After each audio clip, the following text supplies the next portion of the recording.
Hello everyone, thanks for joining us tonight on TCM. I'm Ben Mankiewicz. Tonight's theme is model behavior. These are films with models as the leading characters. I sound like Dick Clark on Pyramid. You will describe films with models as the leading characters. Here is your first clue. Go! Up next, we've got three models played by Lauren Bacall, Betty Grable, and Marilyn Monroe from 20th Century Fox in 1953, How to Marry a Millionaire. This was one of the first movies released in widescreen CinemaScope, and to show off the process, the movie opens with a full studio orchestra conducted by Alfred Newman, performing Newman's composition Street Scene. CinemaScope aside, the stars, Bacall, Grable, and Monroe, play models searching for wealthy husbands in New York City. Bacall is Shotzi, the brains of the outfit. Grable is Loco, who does field work and brings home handsome male prospects.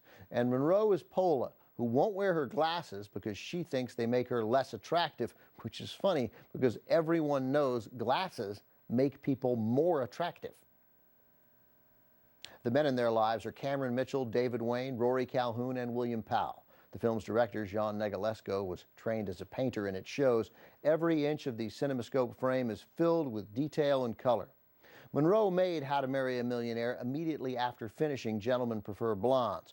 Her star was rapidly rising while Betty Grable, 36 years old and once the queen of the Fox lot, was fading. Press reports tried to play up a rivalry between Grable and Monroe, but Grable understood the business and knew it was Monroe's turn to shine. She befriended Monroe and supported her just as the star she succeeded, Alice Faye, had looked out for her 10 years earlier. From 1953, also with Fred Clark and Alex Darcy, How to Marry a Millionaire. Betty Grable, who played Loco, had been a huge star at 20th Century Fox for most of the 1940s. But How to Marry a Millionaire was her final film as a studio contract player. She'd already been suspended several times for refusing assignments, and at the age of 36, she was considered past her prime by studio execs. Her co-star here, Marilyn Monroe, succeeded her as the biggest star on the Fox lot. How to Marry a Millionaire went on to make a little history of its own. It became the first movie shown on the NBC series Saturday Night at the Movies in the fall of 1961.